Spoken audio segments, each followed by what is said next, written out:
13 जून 1981 France की राजधानी Paris का मशहूर पार्क बॉयज डी बॉलोन। दोपहर के वक्त दो जॉगर्स पार्क की झील के किनारे दौड़ रहे थे। तभी उनकी नजर एक बेहद अजीब लड़के पर पड़ती है। लंबाई में लगभग 4 फीट 9 इंच का वो एशियाई लड़का दो बड़े बड़े सूटकेस घसीटते हुए झील की तरफ ले जा रहा था। उसकी हरकतें अजीब थीं और वो घबराया हुआ था। जैसे ही उन दो जॉगर्स ने उसकी तरफ कदम बढ़ाए, वो लड़का हड़बड़ाहट में दोनों सूटकेस वहीं छोड़कर भाग निकला। जब जॉगर्स ने पास जाकर देखा तो उन सूटकेसों के किनारे से गाढ़ा खून रिसकर जमीन पर गिर रहा था। उन्होंने तुरंत पुलिस को बुलाया। जब पुलिस ने सूटकेस की जिप खोली तो अंदर का मंजर देखकर उनकी रूह कांप गई थी।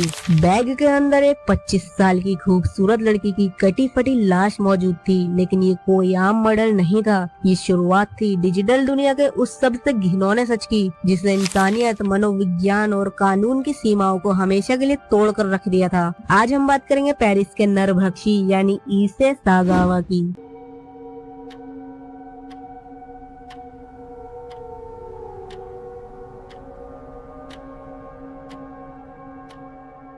हेलो गाइस, मेरा नाम है ब्लेड। अगर आपको रियल लाइफ क्राइम प्लस पसंद है तो वीडियो को लाइक और चैनल को सब्सक्राइब जरूर कर लो। इस भयानक दास्तां को समझने के लिए हमें जाना होगा 26 अप्रैल 1949 को जापान के हियोगो प्रीफेक्चर में लोकेटेड कोबे सिटी में। ईसे सागावा का जन्म एक बेहद अमीर और इज्जतदार परिवार में हुआ था। उसके पिता अकीरा सागावा कुरीता वाटर इंडस्ट्रीज के प्रेसिडेंट थे और दादा जापान के बड़े न्यूज़पेपर के एडिटर थे। सागावा समय से काफी पहले पैदा हो गया था। वो इतना छोटा था कि उसके पिता की हथेली में समा जाता था और जन्म लेते ही उसे आंतों का गंभीर संक्रमण भी हो गया था। इस बीमारी ने उसके शारीरिक विकास को हमेशा के लिए रोक दिया था और बड़े होने पर भी उसकी हाइट केवल 145 सेंटीमीटर यानी 4 फीट 9 इंच ही रही। उसकी उंगलियां भी टेढ़ी थी और चेहरे पर दाग थे। उसकी बॉडी को लेकर उसके अंदर बहुत ज्यादा झिझक और शर्मिंदगी आ गई थी, लेकिन उसके शरीर से भी ज्यादा खतरनाक था उसका दिमाग। जब वो फर्स्ट क्लास में था तब एक आदमी की जांघ को देखकर उसके मन में पहली बार इंसानी मांस खाने की इच्छा जगी। 高校1年の時に、ハンサムなその男の子の太ももに憧れを抱いた。 सागावा खुद को बेहद कमजोर, बदसूरत और छोटा मानता था, इसलिए उसके मन में एक घिनौनी सनक पैदा हुई। लंबी, स्वस्थ और खूबसूरत यूरोपीय महिला। उसका मानना था कि अगर वो किसी खूबसूरत गोरी महिला का मांस खा ले तो उसकी सुंदरता और ताकत उसके शरीर के अंदर समा जाएगी। ऐसा मानना था उसका। और 1972 में जब सागावा 24 साल का था और टोक्यो की वाको यूनिवर्सिटी में पढ़ रहा था, तब उसकी ये सनक पहली बार खौफनाक हकीकत बनने वाली थी। उसने एक 35 साल की जर्मन महिला का पीछा किया और रात के अंधेरे में उसके घर में चुपचाप घुस गया। सागावा के हाथ में चाकू था। उसका इरादा सोती हुई महिला के शरीर से मांस का टुकड़ा काट कर भागने का था, लेकिन जैसे ही उसने हमला करने की कोशिश की वो महिला जाग गई। उसने हिम्मत दिखाकर सागावा का मुकाबला किया और उसे जमीन पर पटक दिया। सागावा तब पकड़ा तो गया, लेकिन पुलिस के सामने सागावा ने चालाकी से अपने नरभक्षी इरादों को छिपा लिया और उस पर केवल चोरी और रैप अटेम्प्ट का केस दर्ज हुआ था। लेकिन दोस्तों, यहाँ वही हुआ जो अक्सर ताकत और पैसे के सामने होता है। उसके अमीर पिता ने अपनी पावर और पैसे के दम पर पीड़िता को भारी रकम देकर केस को अदालत के बाहर ही रफा दफा करवा दिया था और सागावा बिना किसी सजा या मानसिक इलाज के साफ बच निकला था। तब 1977 में सागावा फ्रेंच लिटरेचर में डॉक्टरेट की डिग्री लेने के लिए पेरिस के सोरबोन यूनिवर्सिटी चला गया। पेरिस में अकेला रहते हुए उसकी दिमागी बीमारी और बढ़ गई। अक्सर वो रात में प्रोस्टिट्यूट्स को अपने कमरे में लाता और उन पर बंदूक चलाने की कोशिश करता था, लेकिन डर के मारे उसकी उंगलियां ट्रिगर पर जम जाती थी।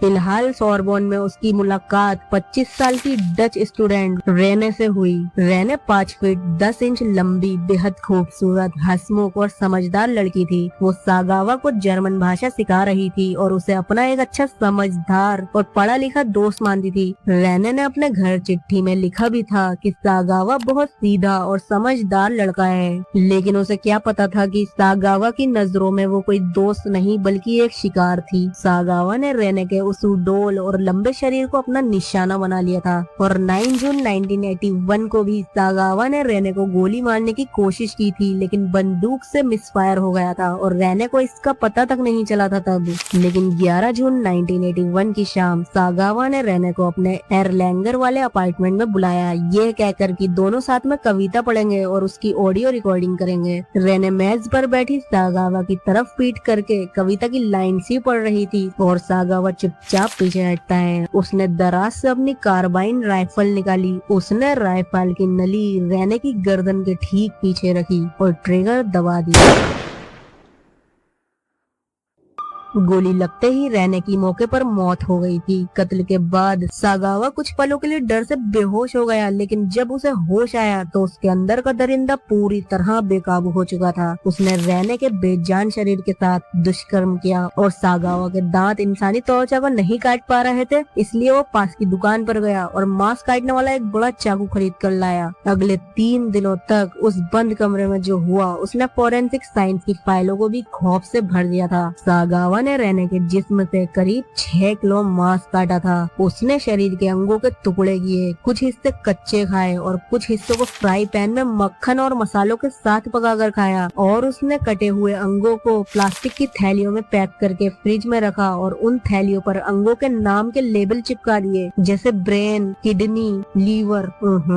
फिलहाल इस पूरे घिनौने काम के दौरान उसने कैमरे से लगभग 30 तस्वीरें भी खींची थी। 13 और 14 जून को जब लाश सड़ने लगी तो सागावा ने बाजार से 2 बड़े सूटकेस खरीदे और बचे हुए टुकड़ों को उसमें भर दिया। उसने एक टैक्सी बुलाई और जब टैक्सी ड्राइवर बैग्स को डिग्गी में रख रहा था तो उसने बैग का भारी वजन देखकर मजाक में सागावा से पूछा, भाई इसमें क्या रखा है, कोई लाश है क्या? सागावा उस वक्त सिर्फ हंस दिया। वो टैक्सी लेकर बॉयज दी बोलोन पार्क पहुंचा, जहां जॉगर्स ने उसे देख लिया था और वो बैग छोड़कर भाग निकला था। तब टैक्सी ड्राइवर और चश्मदीदों की मदद से पेरिस पुलिस 15 जून 1981 को सागावा के अपार्टमेंट तक पहुंच गई थी। जब पुलिस ने ताला तोड़ा और वो अंदर गए तो फ्रिज खोलते ही उन्हें रेने के कुछ बॉडी पार्ट्स मिले। सागावा ने बिना किसी पछतावे के अपना सारा जुर्म कबूल कर लिया था और अब शुरू हुआ हिस्ट्री का सबसे अजीब और गुस्सा दिला देने वाला कानूनी नाटक। फ्रांस के डॉक्टर्स और साइकेट्रिस्ट ने सागावा की जांच की और उसे मेंटली अनफिट यानी दिमागी तौर पर किसी काम के लायक नहीं बताया। फ्रांसीसी कानून के मुताबिक एक पागल इंसान पर मुकदमा नहीं चलाया जा सकता था, इसलिए केस बंद कर दिया गया और सागावा को एक मानसिक अस्पताल में भर्ती करा दिया गया था। तब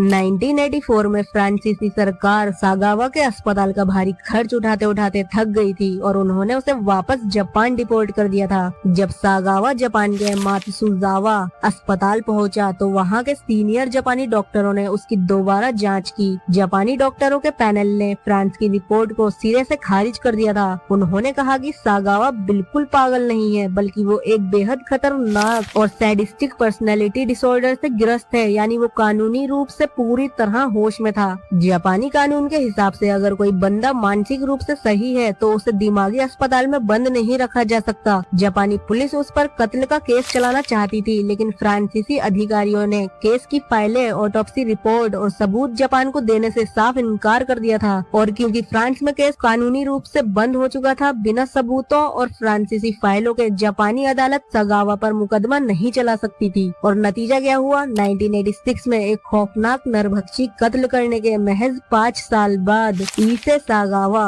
एक बिल्कुल आजाद इंसान बनकर अस्पताल से बाहर आ गया था। जेल से बाहर आने के बाद जो हुआ वो और भी घिनौना था। सागावा को अपने किए पर कोई पछतावा नहीं था और जापानी मीडिया के एक हिस्से ने उसे एक सेलिब्रिटी बना दिया था। सागावा ने अपने इस घिनौने कत्ल पर इन द फॉग नाम की किताब लिखी, जो देखते ही देखते बेस्ट सेलर बन गई। उसने अपने जुर्म की एक ग्राफिक मांगा कॉमिक बनाई, बड़े बड़े टीवी टॉक शोज में इंटरव्यूज दिए, एडल्ट फिल्मों में काम किया और यहाँ तक कि एक मशहूर मैगजीन के लिए रेस्टोरेंट के खाने पर रिव्यू भी लिखे। लेकिन कुदरत का इंसाफ देर से ही सही लेकिन आता जरूर है। 2005 में उसके माता पिता की मौत हो गई और परिवार का सारा पैसा खत्म हो गया। सागावा पूरी तरह से कंगाल हो गया। 2013 में उसे एक भयंकर ब्रेन स्ट्रोक आया, जिससे उसका आधा शरीर पैरालाइज्ड हो गया था। अपने पूरे जीवन के आखिरी सालों में वो एक छोटे से सरकारी कमरे में लाचार पड़ा रहता था, पूरी तरह से अपने भाई की दया पर निर्भर। और आखिरकार 24 नवंबर 2022 को 73 साल की उम्र में निमोनिया की वजह से इस दरिंदे की दर्दनाक मौत हो जाती है। रेने के परिवार को कानून की इस नाकामी की वजह से अपनी बेटी के लिए कभी इंसाफ नहीं मिल सका। वैसे क्या मानसिक बीमारी का बहाना बनाकर किसी दरिंदे को समाज में खुलेआम घूमने की इजाजत मिलनी चाहिए थी? इस केस और इंटरनेशनल कानून की इस नाकामी पर आपकी क्या राय है, कमेंट्स में जरूर बताना। अगर आप ऐसे ही अनसुने और गहरे ट्रू क्राइम केसेस की फाइल्स देखना चाहते हैं तो चैनल को सब्सक्राइब जरूर करें और बेल आइकन दबाएं। मिलते हैं अगली दास्तान में, तब तक के लिए सतर्क रहें, क्योंकि हर हंसता हुआ चेहरा सच नहीं बोलता और हर खामोशी एक न्यूट प्रूफ होती है।